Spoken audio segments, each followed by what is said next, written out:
다 같이 일어나셔서 기도를 드렸습니다.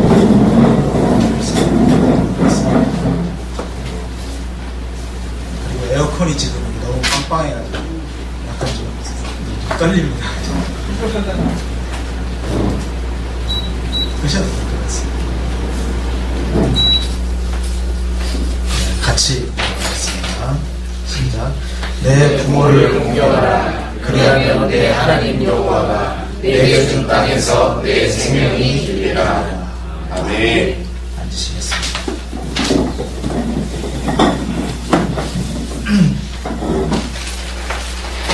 잠시 어버이의 마음을 한번 생각해 보려고 합니다. 저는 지난주 월화에 전라남도 지역을 해서 잠시 그 여행을 갔다 왔습니다. 그간의 공부와 진료와 그리고 어설픈 실력의 설교 준비에 나름대로 조금 힘이 들었나 봅니다. 그래서 좀 쉬고 싶기도 하고 해서 한 이틀 쉬었다 왔는데 그 도중에 그 순창이라는 데를 들렸습니다. 당초에 거기는 갈 생각이 없었는데 우리 박 집사가 딸들이 자꾸 생각이 난다 그러면서 순창에 그 고추장, 된장, 그다음에 매실 장아찌 그것을 딸들에게 좀 주고 싶다 그러면서 그 친정 엄마의 마음으로 이제 자꾸 이야기를 하더라고요. 그래서 거기를 들렸어요. 들렸는데 거기 가서 참 놀랐습니다. 이 그 테마단지가 있는데 아주 그냥 그 된장, 고추장, 장아찌 뭐 이런 그 밑반찬 이것을 아주 그냥 그 집중적으로 대구의 그 양령시가 한약재를 집중적으로 이렇게 취급하는 것처럼 아주 그런 대규모 그런 단지를 만들어 놓고 아주 그 굉장히 잘 이렇게 꾸며놨더라고요. 그래서 역시 된장, 고추장만 잘 만들어도 이 세상에서 먹고 사는 데는 별 지장이 없겠구나 그런 생각도 했고요. 또 동시에 그 어미의 마음, 자식을 생각하는 그런 어미의 마음을 생각을 해보았습니다. 이런 이야기가 있습니다. 어떤 아들이 두 눈을 실명을 하고 그렇게 장애인으로서 살아가는데 그것을 안타까이 여긴 엄마가 아이에게 눈을 주기로 결심을 했습니다. 보통 그 안구 이식이라고 하면 각막에 문제가 있을 때는 각막을 이식을 하면은 빛을 찾을 수가 있습니다. 그래서 이제 눈을 주기로 수술을 해서 했는데 한쪽 눈만 주었습니다. 근데 이제 이 아들이 한쪽 눈으로라도 이 세상을 이제 볼 수 있게 된 것이죠. 그런데 이 아들은 자꾸 원망합니다. 이 한쪽 눈 가지고 이 애꾸 눈으로 내가 어떻게 살아가겠느냐 하면서 자꾸 원망을 하는 거예요. 그래서 이 엄마가 아들에게 한 이야기가 나는 내 마음으로는 내 두 눈을 다 주고 싶다. 두 눈을 주고 싶었는데 한 눈만 준 이유는 내가 두 눈을 잃어버리면 내가 나중에 너한테 큰 짐이 되지 않겠느냐. 그래서 그걸 생각해서 한 눈만 주었다. 이렇게 말을 하니까 그 아들이 그 말을 듣고 울더랍니다. 그러면서 엄마의 그 깊은 마음을 이제야 알았노라 하면서 어머니 손을 잡으면서 미안하다고 그렇게 하더랍니다. 이것이 부모의 마음이 아니겠습니까? 우리 성경에 보면은 압살롬이라고 하는 그 롬자가 들어가서 불효자인지 모르겠습니다만 아버지를 배반을 하죠. 그렇게 해서 정말 그 아버지 다윗이 너무나 비참하게 쫓겨다니고 저는 그 성경을 볼 때마다 소름이 끼쳐요. 인간이 악랄해도 이렇게 악랄할 수 있는가. 그런데 그 압살롬이 죽었을 때 다윗이 목을 놓아옵니다. 내 아들 압살롬아. 내가 진짜 욕한 거 아닙니다. 농자에서요. 내 아들 압살롬아. 내 아들 압살롬아 하면서 하염없이 통곡을 하는 그 아비의 모습입니다. 이것이 올바른 부모의 심정 아니겠습니까? 그런데 요즘 세태는 부모님의 마음도 꼭 그런 것만은 아닌 것 같습니다. 아이를 낳아서 버리는 그런 부모가 너무나 많고요. 아이를 심지어 죽이기도 하고 또 자식이 부모를 죽이기도 하고 그런 비참한 일들이 너무나 많이 일어나고 있는 것이죠.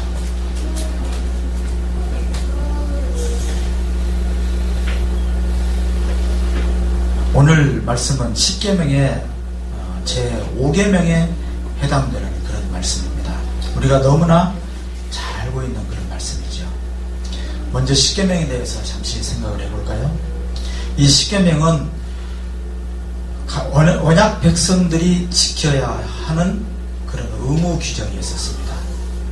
그러니까 이 10계명을 지켜야만 구원을 받는다. 구원의 조건이 아니라 언약 백성이 되는 그런 조건이 아니라 언약 백성이 되었으니 너희들은 이 계명을 잘 지키고 살아라. 그러면 큰 복을 누리고 살게 될 것이다 하는 그러한 말씀으로 준 것이죠. 오늘날 우리들에게 그 10계명은 어떠한 의미가 있습니까? 흔히 10계명을 지켜야 구원을 받는다 이런 식으로 생각하는 경향도 있긴 있습니다. 그런데 그것은 아니죠.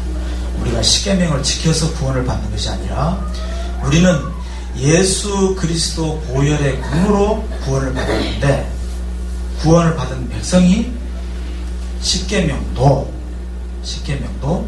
은혜 가운데 우리가 준수해야 될 의무가 있는 것이죠. 그러나 10계명 중에서도 4계명은 조금 달리 해석을 해야 됩니다. 그 당시에 안식일을 준수하라고 했던 것은 지금의 개념의 주의라고는 다른 것이고요. 그 안식일을 지키라고 하는 그 의미를 하나의 그림자로서 우리가 지금 이 신약시대 때 새롭게 해석을 하고 그렇게 살아야 되는 것이죠. 그래서 10계명을 반드시 지켜야만 구원을 받는다 하는 그런 어떤 잘못된 생각은 우리가 해서는 안 될 것입니다. 이 10계명 가운데 5계명이 오늘 우리가 본문으로 선택한 내 부모를 공경하라. 그리하면 내 하나님 여호와가 내게 준 땅에서 내 생명이 길리라 하신 그 말씀입니다. 이와 동일한 말씀이 신명기에도 있습니다. 5장 16절에 보면 내 부모를 공경하라 똑같습니다. 그리하면 내 하나님 여호와가 내게 준 땅에서 내 생명이 길고 복을 누리리라. 이렇게 복을 누리리라라고 한 말씀이 추가가 되어 있어요. 저는 왜 이게 추가됐는지 그 뜻은 잘 모르겠어요. 그렇지만 이 말씀은 너무나 우리에게 은혜가 되는 말씀이라고 생각이 됩니다. 생명이 긴 그저 단순하게 장수하는 어떤 그런 것이 아니라 복된 생명, 복된 삶을 다시 한번 설명해주는 그런 말씀이 아닌가 그렇게 생각이 듭니다. 제5계명은 신학자들 가운데는 이렇게 말하시는 분들도 있어요. 그 윤리적인 계명이 6가지가 있잖아요. 10계명에 보면은 4계명은 하나님과의 관계, 그리고 5계명부터 10계명까지는 사람과의 관계인데 그 6가지 윤리적인 계명 중에서 첫째다. 이렇게 하는 것이 올바른 해석이라고 생각이 듭니다. 바울 사도도 그렇게 해석을 했었습니다. 또 어떤 신학자는 앞에 말한 하나님과의 그런 계명, 그 5가지, 5계명까지 포함해서 5가지 중에서 마지막이다. 그래서 부모님을 공경하는 것은 사람에게만 잘하는 것이 아니라 바로 그 자체가 하나님께 잘하는 것이다 라고 하는 그런 의미를 부여하는 해석도 있습니다만은 하나의 참고가 되리라고 생각이 듭니다.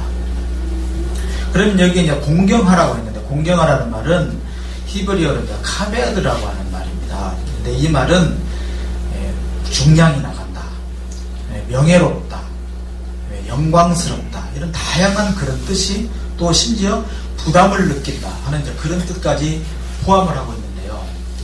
이 말씀에서 공경하라는 것은 부모님을 가볍게 생각하지 마라 이 말입니다. 그리고 부모님을 명예롭게 생각하라는 뜻입니다. 부모님을 영광스럽게 생각하라는 그러한 의미가 들어있습니다. 간혹 우리가 까딱 잘못하면 부모님을 아주 우습게 하고 부모님을 부끄러워하고 부모님을 우리가 가볍게 여기는 그러한 잘못에 빠지는 수가 있습니다. 이 공경하라고 하는 말에는 이 히브리의 그 히브리인들의 그 개념에는 항상 그 두 가지 개념이 이렇게 같이 따라간다고 합니다. 그러니까 공경하라고 하는 어떤 마음의 존경심과 함께 물질적으로도 섬기는 그것을 반드시 포함한다는 거예요. 예를 들면 우리가 믿음과 행함 이것이 같이 한 덩어리가 되어서 신앙이 되는 것이고 온전한 믿음이 되는 것처럼 마음으로만 입으로만이 아니고 물질적으로 우리의 삶 가운데서 직접적으로 돌봐드리는 것이 바로 공경한다는 그런 뜻이 되겠습니다. 그런데 율법에 보면 부모님을 공경하지 않을 때 아주 무서운 말씀을 하고 있어요. 저주가 있는데요. 신명기 27장에 보면 모세가 에발산에서 10가지의 저주를 선포합니다. 만약에 너희들이 이것을 이렇게 지키지 않을 경우에는 이렇게 저주를 받을 것이다 할 때 백성들이 아멘 하면서 그것을 그대로 받아들이는데요. 그 저주 10계명이라고 하는데 그 저주 10계명의 첫 번째 언급이 부모에 대한 언급입니다. 만약에 그의 부모를 경홀히 여기는 자는 저주를 받을 것이며 그렇게 말하고 있습니다. 네. 하나님께 잘못했을 때 저주를 받는다. 이거보다도 부모님께 잘못했을 때 저주를 받는다. 이렇게 했던 것이죠. 또 출애굽기 21장에 보면 또 레위기 20장에 보면 부모를 치는 자는 반드시 죽일지니라 사형을 시키라고 되어 있습니다. 네.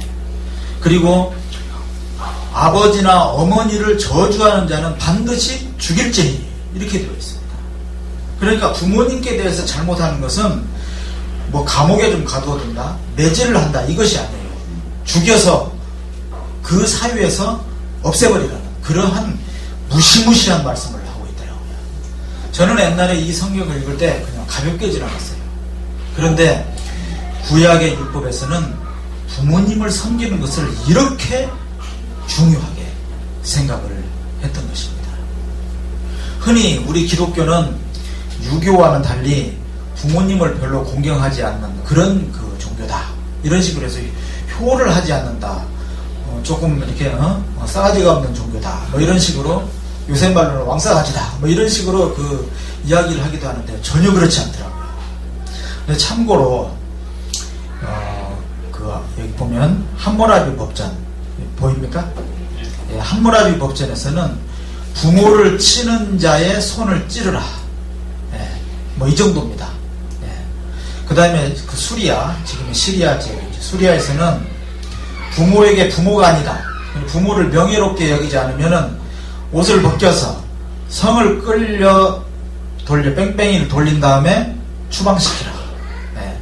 아테네에서는 불효자에게는 시민권을 박탈. 한국에서는 동네에서 모든 매를 치고, 이 모든 매가 뭡니까? 멍석말입니까? 예, 멍석으로 말아가지고 예, 몽땅 두들겨 패주고 그리고 추방까지 했다고 합니다. 그런데 이 율법이 불효자에 대해서 가장 준엄하게 다스리고 있습니다. 예. 그렇다면 우리는 어떻게 부모를 공경해야 하는가? 참 저는 오늘 이 설교가 어렵습니다. 정말 어렵습니다. 왜냐하면 이제 저희 부모님 두 분 돌아가실 거예요. 또 장인어른 돌아가실 거예요. 돌아가신 그런 부모님들을 생각하면 참 마음이 답답하고 무겁습니다. 좀 더 잘해드릴 수 있었는데 좀 더 잘해드릴 걸 하는 그런 참 아쉬움이 있거든요. 물론 하느라고 하긴 했습니다만은 그러나 자식 입장에서 볼 때 부족한 것 뿐입니다. 우리가 어떻게 부모님을 공경해야 할까요? 요셉의 예를 보겠습니다. 흉년이 들어서 그 가족들이 애굽에 갔습니다. 그때 요셉이 가족들에게 이렇게 이야기합니다. 나는 나의 아버지와 가족들을 잘 돌볼 것이다. 그러니 안심하고 여기서 생활하기를 바란다. 이렇게 효심을 다합니다. 요셉이 만일에 그때 생각을 좀 잘못해가지고 형들이 나를 죽이려고 했고 나를 팔아먹었고 내가 여기 와서 이렇게 죽도록 고생했고 아버지는 무능하게 자식들을 잘못 키워서 그 모양이 됐다고 원망이나 하고 있었다면 어떻게 되었겠습니까? 그러나 요셉은 그 모든 어두운 면들, 어려움 이런 것들을 다 뒤로 하고 내가 여기에서 총리 대신이 될 때까지 하나님께서 크고 작은 어려움이 있었지만 모든 것을 하나님께서 다 인도해 주셨다라고 하면서 형제들을 용서하고 아버지에 대한 그런 효성을 다했던 것이죠. 다윗은 어떻습니까? 다윗은 사울에게 쫓겨다니는 그런 비참한 생활을 얼마나 많이 했습니까? 그때 부모님을 모시고 다녔어요. 엔게디 동굴에서 피해 있기도 하고 사막에서 생활하기도 하다가 그 피신하던 그 시절에 모압에 가게 됩니다. 그래서 모압 왕에게 부모님을 부탁합니다. 내가 지금 부모님을 책임질 수가 없습니다. 그러니 왕께서 우리 부모님을 좀 맡아달라고 그렇게 애걸복걸하면서 부모님이 안전하게 지내실 수 있도록 그렇게 하는 것이죠. 여기에 보면 어려울 때든 평안할 때든 불문하고 정말 부모님께 최선을 다했던 우리 믿음의 성도들을 볼 수가 있습니다. 예수님께서는 바리새인들에게 이렇게 책망했습니다. 너희들이 율법을 잘 지키는데 율법을 지킨다고 하면서 고르반 부모님께 드려야 될 것을 부모님께 드리지 않고 고르반이란 말은 이거는 하나님께 드리는 귀한 헌물이다 이런 뜻인데 고르반 해놓고는 그걸 부모님께 드리지 않고 적당히 위안부에 해버리는 그러한 잘못된 유전 잘못된 풍습을 책망하시면서 13절에 보면 전통으로 너희들이 하나님의 말씀을 배한다 이렇게 꾸짖고 있습니다. 마땅히 우리가 하나님께 드려야 될 것 그리고 부모님께 드려야 할 것을 우리가 드려야 할 것을 말씀하신 것이죠. 에베소서 6장 1절에서 바울 사도는 자녀들아 주 안에서 너희 부모에게 순종하라 이것이 옳으니라 이렇게 말씀했습니다. 주 안에서가 그 헬라어로는 엔 그리스도라고 하는 말이죠. 우리 이제 뭐 웬만하면 다 아는 헬라어니까 여기에 엔 하는 말은 우리가 흔히 안에서라고 하는 뜻으로 번역을 합니다만은 단지 그 뜻만 있는 것이 아니고 안에 의하여 함께 통하여 그런 다양한 뜻을 가지고 있는 그러한 전치사입니다. 그래서 주님 안에서 혹은 주님의 능력으로 주님과 함께 주님을 통하여 그렇게 너희 부모에게 순종하라 이렇게 말씀하고 있는 것입니다. 여러분들은 어떻습니까? 정말 주님 안에서 주님에 의해서 주님과 함께 주님을 통하여 부모님께 순종하는 그런 삶을 살고 있습니까? 물론 부모님께서 혹시 뭐 우상을 섬기라든지 혹은 뭐 이렇게 나쁜 짓을 간혹 시킬 수도 있잖아요. 그죠? 예, 적당히 뭐 좀 이렇게 해라 뭐 이런 식으로 할 때 그런 것을 우리가 잘 말씀드려서 이렇게 안 지키도록 그렇게 해야 되겠죠. 하나님의 말씀을 벗어나면 되지 않잖아요. 그죠? 제가 오늘 설교 준비를 다 해놓고 교회에 와서 이제 마음으로 기도를 하고 어떻게 오늘 말씀을 잘 전할까 이렇게 계속 마음으로 기도를 하는 가운데 탁 떠오른 영감 하나가 있어서 여기를 포함시켰습니다. 다름이 아니고 오늘 오니까 이제 이 바닥에 물이 이렇게 은근히 모여 있더라고요. 그래서 막 급한 마음에 얼른 이제 물을 뭐 치우고 하는 사이에 우리 이제 장로님 권사님께서 이제 오셨는데 제가 장로님께는 인사를 드렸거든요. 그런데 권사님께는 깜빡 인사를 못했어요. 네. 그래서 아차 싶었던 거예요. 근데 인사는 한번 기회를 놓쳐버리면은 그 다음 다시 인사를 하기가 어쩌고 참 그렇습니다. 그런데 있잖아요. 그래서 이 자리를 빌어서 죄송합니다. 앞으로는 와주시는 대로 곧 인사를 드리겠습니다. 그런데 우리가 인생살이에 있어서 또 부모님을 공경하고 어른을 공경하는 데 있어서 가장 중요한 것이 인사입니다. 인사를 잘하면요, 만사가 다 거기에서 이렇게 풀리게 되어 있어요. 그런데 사람을 딱 만났는데 인사를 안 하잖아요. 또 어르신을 뵀는데 어르신한테 인사를 안 하잖아요. 그러면요, 그 다음부터는 모든 것이 다 뒤틀립니다. 그래서 회사에서 근무할 때도 상사들한테 인사를 잘하고 또 부하들한테 인사를 잘하고 하면은 그 사람은 반점 이상은 점수를 따고 들어가는 것이죠. 그래서 우리 젊은 분들에게 부탁합니다. 저를 유시해서 우리 어른들에게 깍듯이 인사하는. 옛날에 우리 윤수는 초등학교 가서 인사상을 받아왔더라고요. 참 인사를 잘한다는 것은 너무나 참 아름다운 것입니다. 작은 것 같지만은 큰 것이죠. 그러면 성경 말씀에서는 부모를 공경할 때 우리가 복된 삶을 살 수 있다고 말씀하고 있습니다. 오늘 본문 말씀에서도 부모를 공경하면 하나님 여호와가 내게 준 땅에서 내 생명이 길리라. 이제 이스라엘 백성들은 가나안 입성을 목전에 두고 있습니다. 너희들이 저 땅에 가서 이제 살 건데 부모를 잘 공경하면 너희들이 그 땅에서 아주 행복한 그런 삶을 오랫동안 누리게 될 것이다. 그렇게 축복하는 것입니다. 이 말씀을 약속이 있는 첫 계명이라고 그렇게 말씀했습니다. 이 약속은 뭡니까? 바로 오래 살 것이다. 장수의 복을 약속하는 것이죠. 십계명에 보면은 이 약속이 있는 계명이 두 가지가 있어요. 하나는 이계명입니다. 우상을 섬기지 말라. 만약에 그렇게 하면 너희들에게 은혜를 주어서 1000대까지 내가 복을 주어서 살게 할 것이고, 만약에 그렇지 않으면 3, 4대까지 저주할 것이다. 이런 그 약속의 말씀이 있어요. 그리고 오늘 이 5계명에도 약속이 있습니다. 부모에게 잘하면 너희들이 그 땅에서 오래 살게 될 것이다.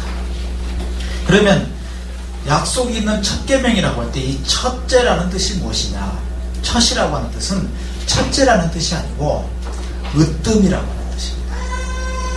우상을 섬기지 않고 받는 그 복보다 더 귀한 복, 더 으뜸이 되는 복이 바로 부모님을 잘 대해서 받는 그 복이 으뜸이라고 하는 것입니다. 그래서 내 생명이 길 것이다, 이렇게 축복하였는데요. 효를 행하면요, 효자치고 되게 장수해요.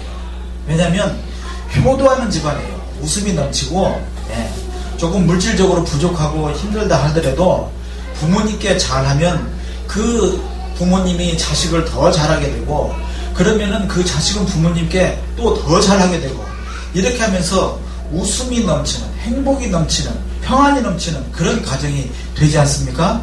근데 만약에 불효자가 있는 집안에는요, 그릇깨지는 소리가 그칠 날이 없고, 끊임없는 욕설과 싸움과 분쟁과 그 어려움과 아픔이 계속되는 것입니다.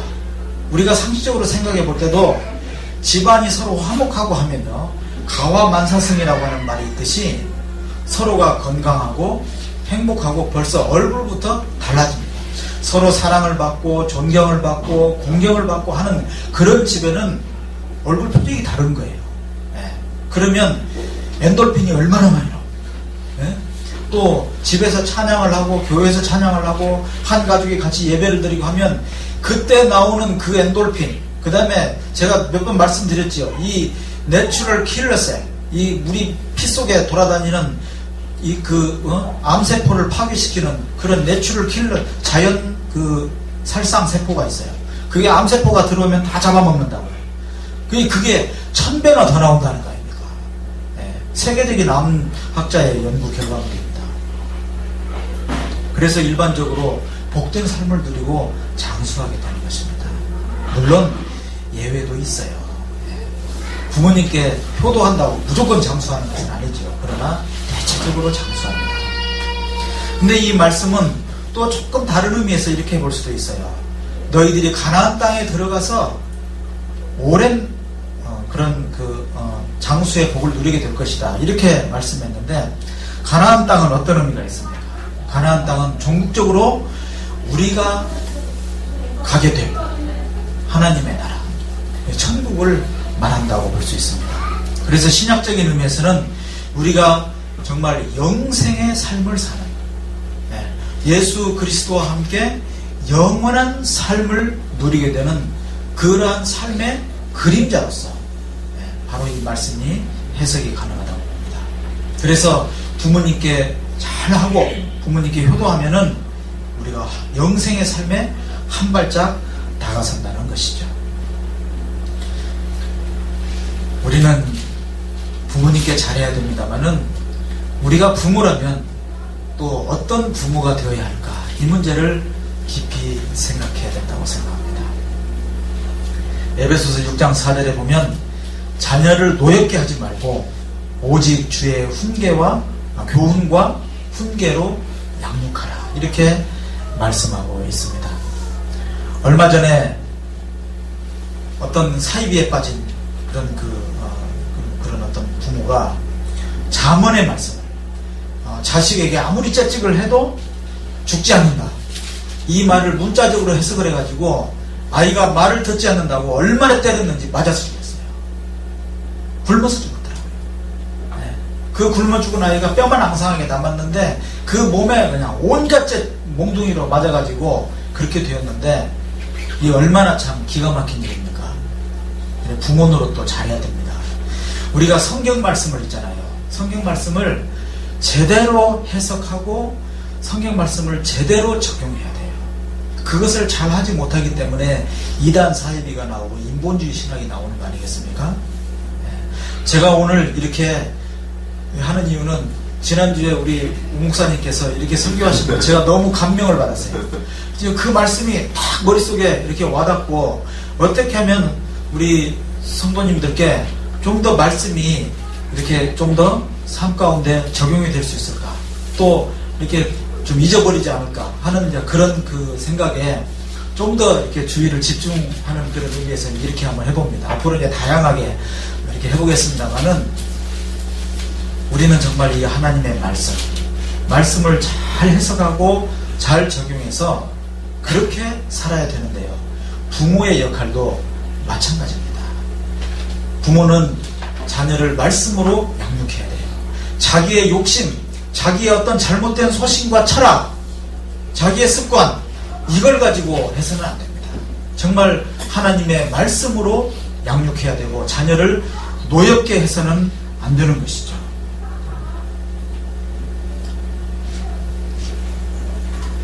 전에 그 경북대학 총장을 하셨던 그 박찬석 총장님이 계세요. 이분은 그 국회의원도 하신 바가 있고, 총장 시절에는 그 자전거를 타고 출퇴근을 하면서 아주 참 나름대로 그 사람들의 주목을 받았던 그런 인물인데요. 이 박찬석 총장께서 자기 어렸을 때 이야기를 회고한 그런 이야기가 있습니다. 이분이 이제 경상남도 그 함안 출신입니다. 이제 아주 시골 꼴짜기에서 살았는데, 고등학교 때 이제 집을 떠나서 이제 유학 생활을 하는데 너무 공부를 안 해가지고 이 성적이 완전히 그냥 꼴찌가 된 거예요. 그런데 이 통신표를 집으로 보내는 과정에 이거를 통신표를 있잖아요. 그 위조를 해가지고 48명 중에 48등을 했는데 그것을 어떻게 고쳐가지고 일자로 고쳤어요. 일자로 고쳐가지고 이제 아버지한테 보여드린 거예요. 그러니까 아버지가 얼마나 기분이 좋겠습니까? 그래가지고 동네에서 잔치를 벌였어요. 우리 아이가 1등을 했는데 내가 가만히 있을 수 없다. 우리 돼지를 잡은 겁니다. 돼지를 잡아서 동네 어르신들 다 모여가지고 막 잔치를 하고 그렇게 했던 거예요. 근데 이 박분이 죽을 지경 아니겠습니까? 네. 일이 이렇게 황당하게 될 줄은 이제 몰랐던 거죠. 네. 근데 이제 모른 척하고 이제 지나갔답니다.